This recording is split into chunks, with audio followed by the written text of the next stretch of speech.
Welcome back to America Right Now. I'm Tom Basili. In our Thin Blue Line segment this week, recent polling has shown consistently that crime is among the top issues of concern for Americans heading into next year's elections. According to Gallup, some 58% of Americans now believe that the justice system isn't tough enough. That's a big jump from 2020. And as much as Democrats claim they have changed their tune when it comes to defame and defund the police, it appears to be far from dead. It is costing lives around the country. Last month, New York Mayor Eric Adams put forth his proposal for a police hiring freeze and a $132 million cut in the police budget in order to make up for money being spent to deal with the city's illegal immigrant population.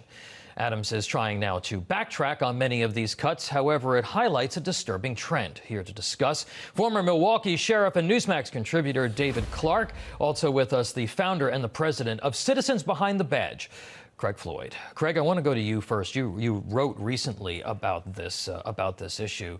These proposed cuts in New York would have even reduced cops in schools. This was the mayor's solution. Watch this. We have to shift around personnel as much as possible. We have to do a real evaluation on where do we have the high need schools. And we're going to be leaning into parents and parent groups to do some volunteerism. Just volunteerism. It'll be fine. So, Craig, have the war on cops folks really changed their tune? Unfortunately, no, Tom. We can't overstate the disaster that the defund and defame the police movement has caused this nation. Go back to 2019 before it started. We had the lowest crime rate in recent history.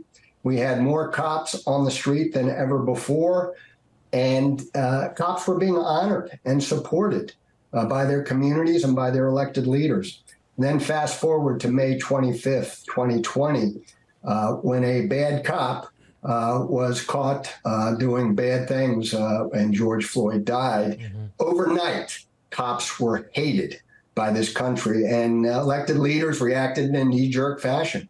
They cut billions of dollars from the police budgets in our nation, and the result was more crime, which should have been expected, fewer officers serving, and today we have a demonized and a demoralized police force in this country, all right? Yeah. They're frustrated. Number one, they have to work harder than ever because they have fewer cops on the street. They're working overtime, lower pay, and they're watching the people they've arrested one day out on the streets the next day because of the no cash liberal bail policies that have been instituted by cities around this country. Yeah, and these elected leaders should have woken up and realized the harm that they were causing. And yet in Minneapolis, New York City, we're seeing continued defunding of the police. New York isn't alone, Sheriff. You know, it was essentially the birthplace of the defund the police movement. Minneapolis, the city council just voted 8-5 against the mayor's tentative agreement with the police union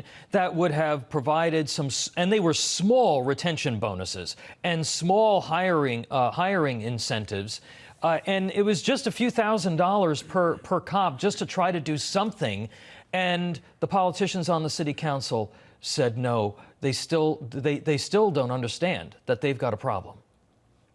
No, they don't. Look, this is a mess, and it's not easily, excuse me, it's not easily rectified. New York City, there's about 8 million people that live there. They have 29,000 cops. In 2016, they had 36,000 cops, so do the math. You have a high, densely populated area, not just New York, but you can go to LA, Milwaukee, St. Louis, all of these cities that are spiraling out of control, and they simply don't have the cops. But you know what? They haven't made the job attractive enough either. This is from Bloomberg News quickly. Bloomberg News says the UPS drivers who just recently settled a contract, by the end of the contract will make $102,000 a year plus $50,000 in benefits. You know what a cop makes? The average salary for a cop in the United States, $61,000. What would you rather do in this climate? I never thought I'd say this. I'd rather be a UPS driver than a police officer. Yeah, you know, Craig, the New York City Police Department continuing to see a massive wave of retirements and departures, shrinking the force to its smallest in decades. So far this year, 2,500 departures. Over 1,000 took early retirement. There's been a 43% increase in departures over the 2018 number, but this is not it's not exclusive to New York. And if we could put up the scroll of the crisis level that we have seen, that we're seeing in these departments all across the country, I want to ask you about the support from the public, because the public's changed its tune. If you look at the recent Harris poll, Harvard poll, cops and the military, by far and away the most respected people in our communities, in our country. You take a look at that, very favorable ratings, but there is still this disconnect with the politicians. Why don't the politicians understand that they need to support our police?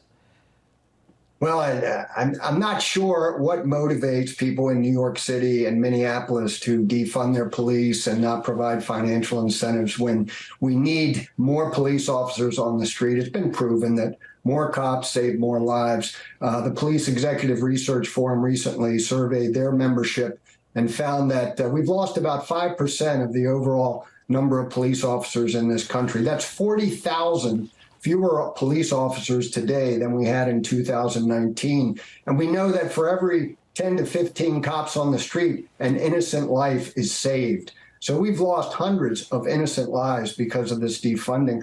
I don't know what we can say to our elected leaders. I know in this United States Senate, we're working with J.D. Vance, the senator from Ohio. We've got a resolution, S-Res 218, which would support police and condemn this defunding and defaming of police. And we're trying to get every state legislature in this country to pass a similar resolution. Our police officers need to hear from their elected leaders that we support them. They know they have the support of the community. They now need it from our elected leaders. Sheriff, last word to you, 15 seconds on the crisis of police, of the shortage of police officers. Real quick. But it's all lip service. Look, the message being sent by the elected leaders to the citizens of their communities, you're on your own. We're not going to have more police. We're not going to properly, pay them and make the conditions worthwhile doing the job. So you're on your own. And you know what? People are starting to take the law into their own hands.